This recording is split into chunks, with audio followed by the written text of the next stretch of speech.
picture your kitchen counter on say, a Tuesday morning.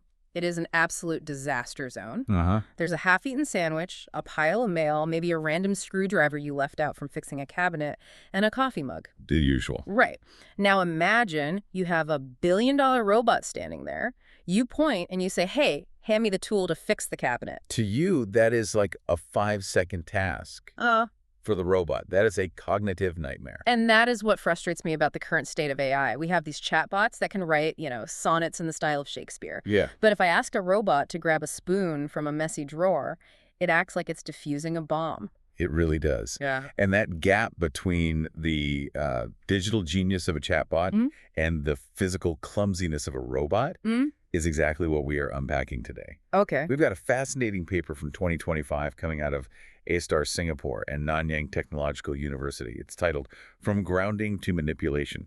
But this isn't just another look at our cool robot paper, is it? No, not at all. This is a comparative study, a standoff. Oh, I like that. Think of it as a battle of the brains.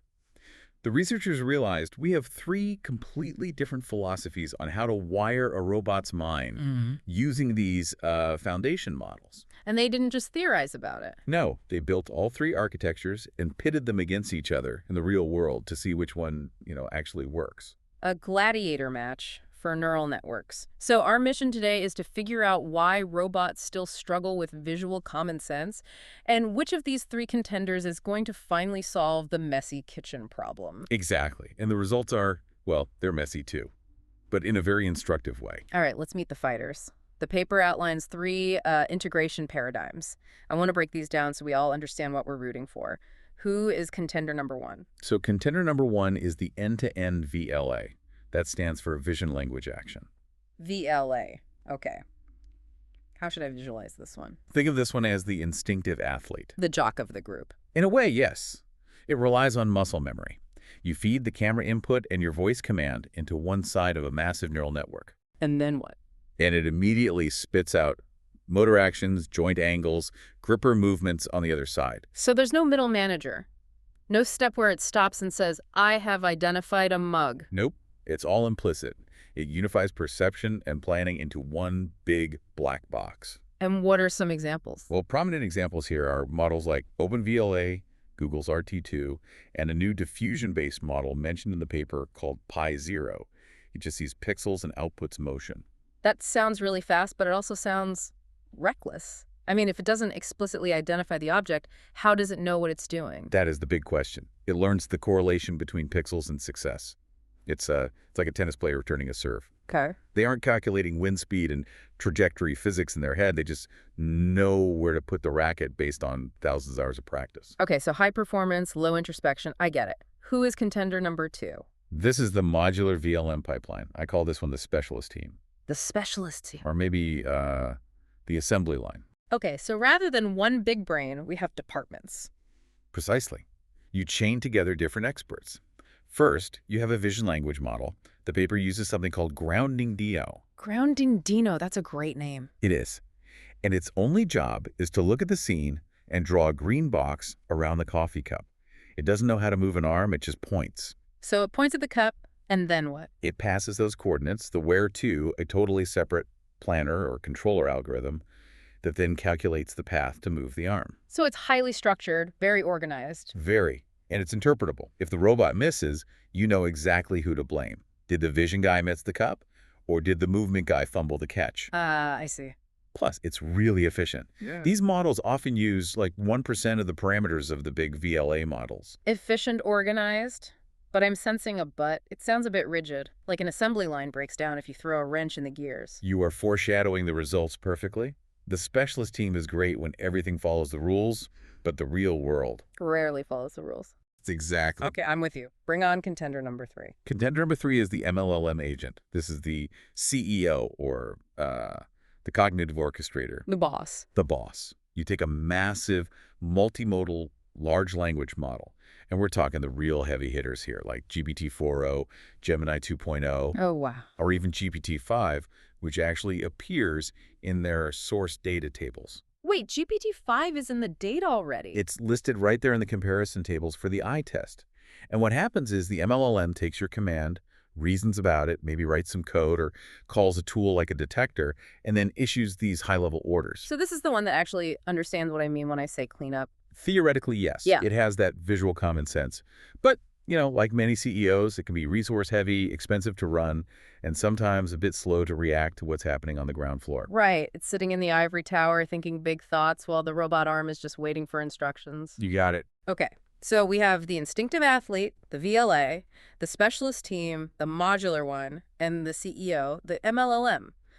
The researchers set up a series of tests to break these models. Where did they start? They started with the eye test, Mm-hmm. which is technically called instruction grounding. Which is basically, can you find Waldo? Can you find Waldo in a trash heap? Yeah.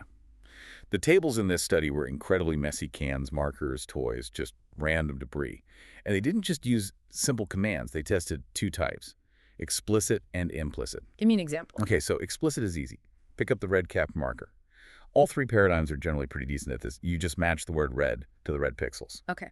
Simple enough and implicit. Implicit is where the drama happens. The command would be something like, hand me the tool used to tighten screws. Ah, so the robot has to do a double jump in logic. First, what tightens screws? A screwdriver. Second, what does a screwdriver look like? Exactly. It requires semantic reasoning. And this is where our efficient specialist team, the modular pipeline, completely collapsed. The assembly line broke. Badly. The study highlights a really telling failure. The modular pipeline, using that grounding dyno model, just struggled with this visual common sense. When asked for a screwdriver, it often confused it with a marker pen. I guess they're both long, thin, and have a colored tip. Visually, yeah. But semantically, they're worlds apart. The modular model doesn't know what a screwdriver does. It just matches visual features. It also failed with featureless objects, like a plain rectangular can. Why that? It couldn't separate the can from the background noise because it didn't have a strong, abstract concept of canness. Oh, so the specialist team is great at finding a red pixel, but terrible at finding the thing that helps me build a shelf. I'm guessing the CEO models did a lot better here. Oh, the CEOs dominated. The MLLMs like GPT-5 and Gemini 2.5 Pro absolutely crushed the implicit test. They had success scores around 0.82 to 0.92. Wow. Whereas the specialist models were just lagging way behind. They understood the connection between the action, tightening, and the object screwdriver. So being a know-it-all pays off. But was it just a matter of bigger is better? Did the biggest brain always win? Not always. And this is a really key insight for anyone following AI development. There was a fascinating outlier. The study found that a smaller model, O4 Mini, actually outperformed the massive GPT-4o on relational instructions. Relational, you mean like the cup next to the box? Exactly. Next to, behind, aligned with. The O4 Mini model, despite being smaller, seemed to have better reasoning structures for that kind of spatial logic. Huh. It proves that raw parameter count isn't everything. How the model is trained to reason matters more than just how much data it swallowed. That's really encouraging. You don't need a supercomputer to know left from right. But speaking of shrinking models down, the paper warns about a trap, the quantization trap. This is so crucial for the hardware side of things. These models are huge. Right. To fit them onto a robot that can, walk around your house without a giant server strapped to its back, engineers have to compress them. This process is called quantization. It's like lowering the resolution on a photo to save space. It's a similar idea, but for the neurons of the brain. You reduce the precision of the numbers, turning very specific decimals into simpler integers. But the study found a really dangerous side effect. When they compressed a model like Llama 3.2 Vision, it didn't just get a little worse overall. What happened? It got disproportionately bad at reasoning. Wait, so it didn't lose its eyesight, it lost its logic. Correct. The accuracy for explicit things like find the red object stayed okay. But for implicit tasks, the reasoning tasks' accuracy just plummeted by 14 to 17%. That is wild. It's like the robot had a lobotomy. It can still see the screwdriver, but it forgot why it needs it. Exactly. The subtle connections between concepts with the common sense are the first things to break when you compress a model. It's a huge warning that we need fine-grained quantization. You can't just blindly zip the file. Okay, so the CEO wins the eye test, but struggles to fit inside the robot's head without getting brain damage. Let's move to the physical part, the hand test. The robotic manipulation challenge. This is where the rubber really meets the road. They tested something called skill adaptation. Which means what? Teaching an old dog new tricks. Basically, taking a robot that already knows some basics and trying to teach it a very specific new task, in this case, picking up screwdrivers in a cluttered scene, which wasn't in its original training data. This brings us back to our instinctive athlete, the VLA. You'd think the athlete would win the physical challenge. I mean, it's built for this. You would think. But here is the paradox of the VLA. Models like OpenVLA are generalists. They have seen millions of images. But because they're so big, fine-tuning them to do one specific new thing was incredibly slow and difficult. Why is that? Well, think of it like trying to retrain an Olympic sprinter to be a ballerina. They have so much existing muscle memory and so much mass that it takes a ton of effort to overwrite it. The study showed the VLAs required massive data and computing time to adapt. And the smaller model. The smaller, task-specific policies models like diffusion policy or ACT were much faster to train. They're more like blank slates. They don't have to unlearn anything. So we have a trade-off. The big VLA knows a little about everything but is stubborn. The small policy knows nothing but learns fast. But the paper mentions a specific winner here, a model called Nora. Why did Nora stand out? Yeah, Nora was the star of the full fine-tuning tests. It managed to hit success rates in the 80 to 90% range, even for tasks involving multiple objects, like put the red bottle and the hamburger in the pan. A balanced diet. Red bottle and hamburger. Robotics researchers have strange pantries. But the secret sauce for Nora and for the simulation winner, Pi Zero, was a technique called action chunking. Okay, this is a technical term I see popping up everywhere. Action chunking. We need to define this clearly. What is a chunk? So imagine you are reaching for that mug. You don't consciously think, shoulder up 1 degree, elbow forward 2 millimeters, wrist rotate. No, I just think grab mug. It's one smooth flow. Right. Early robots tried to predict every single micro movement step by step, 30 times a second. That leads to this jittery, pausing behavior because the robot is constantly reevaluating. Okay. Action chunking means the robot predicts a whole sequence, a trajectory of maybe 50 or 100 steps, all at once. It plans the whole arc of the swing before it even moves. Exactly. It predicts the chunk of time. And the study showed that this drastically improved success rates, especially in the simulation benchmark called Libero. It just smooths out the motion. It makes the robot act more like a biological creature. And less like a machine that's buffering a video. So if you want a robot that doesn't look like it's having a seizure, you need action chunking. 100%. It's becoming a standard requirement for these foundation models. It's effectively giving the robot a short-term plan rather than just a momentary reflex. Okay, so Nora and action chunking look promising. But now comes the part of the movie where everything falls apart. The reality check? The distractor problem. I asked you at the start, what happens if I leave a random toy on the table next to the mug? And the answer is, the robot has a panic attack. Seriously, even these advanced Nora models. Especially them. The source data is brutal here. When they added distractors, objects that weren't involved in the task, just background clutter success rates plummeted. For Nora, on a task like put the banana in the pot, the success rate dropped from 9 out of 10. Wow. Down to 4 out of 10. It's just because there was a toy next to the pot. Just because the visual scene didn't perfectly match the training data. This is the OD or out of distribution problem. That feels incredibly fragile. My house is defined by being out of distribution. I have socks on the floor, cat toys, boxes. If visual clutter breaks the robot, we don't have a product. You're hitting on the fragility of the athlete. These end-to-end models, they rely on pattern matching. If the pattern changes, different lighting, a new object, a shadow, the instinct misfires. It can't reason its way out of it. No. The robot doesn't have the CEO brain to say, oh, that's just a toy, ignore it. It just sees a corrupted input pattern. And this connects to the sim-to-real gap the paper mentions, right? It's a huge connection. They tested a model called Pi Zero. In simulation, the video game version of physics, it had a 94% success rate.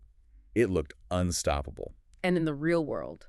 Transferring that to reality is the hardest hurdle in robotics. In a simulation, friction is perfect. Light doesn't refract weirdly off a shiny bag of chips. In the real world, physics is messy. A 94% success in sim often translates to a robot that drops your dinner on the floor. They did build a real prototype, though, right? You did. To prove these concepts weren't just theoretical, they built a claw machine testbed using a UR5 robotic arm and voice controls. It just highlights that this is real engineering, not just code. And seeing the failure modes in person is what really drove home the findings. So we have looked at the eyes, the hands, and the messy reality. What's the final verdict? Who won the battle of the brains? Well, the verdict is nobody. Or rather, the verdict is that we are currently stuck in a triangle of trade-offs. Walk me through the triangle. Okay, corner one, the modular team. It's efficient, it's cheap, you can understand it. But it's dumb at reasoning. It fails the screwdriver test. Corner two. The MLLM CEO. Brilliant at reasoning, it gets the semantics. But it's too slow and heavy to control a robot arm in real time.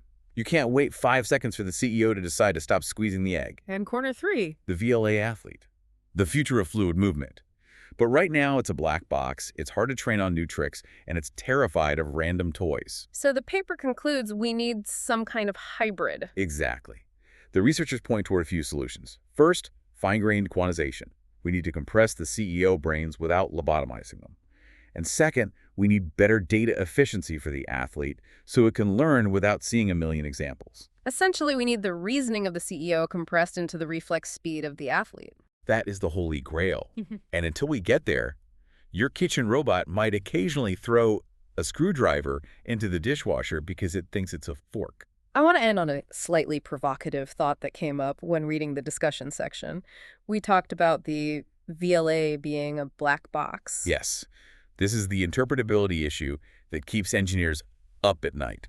As we move toward these end-to-end models where pixels go in and action comes out, we are trading understandability for performance. We are. With the modular system, if the robot grabs the marker instead of the screwdriver, we can look at the code and say, the vision detector failed to classify the object. We can see the box it drew is wrong. We can fix it. Right. It's debuggable. But with an end-to-end VLA model, if the robot suddenly decides to put the screwdriver in the frying pan, we actually have no idea why. It's just a shift in the weights. Exactly. It's just a mathematical ripple in a billion parameters. Yeah. It can't explain its actions. It just felt right. It doesn't have a logic log we can read. That's terrifying for a home appliance. It is. As we bring these into our homes, are we comfortable with instinctive robots that act smoothly but can't explain their mistakes? Or will we demand the slower, clunkier modular brains just so we can figure out what happened when they break the china? That is the question. Do you want magic you can't trust or logic you can verify? It's the ultimate trade-off of the AI age. Well, on that note, next time you yell at your smart speaker or watch a robot fail video, take a second to appreciate the massive cognitive war happening inside those circuits. It's not just following orders, it's balancing seeing, thinking, and moving in a world that wasn't built for it. Couldn't have said it better. Thanks for listening to this deep dive. Keep learning, stay curious, and we will see you on the next one.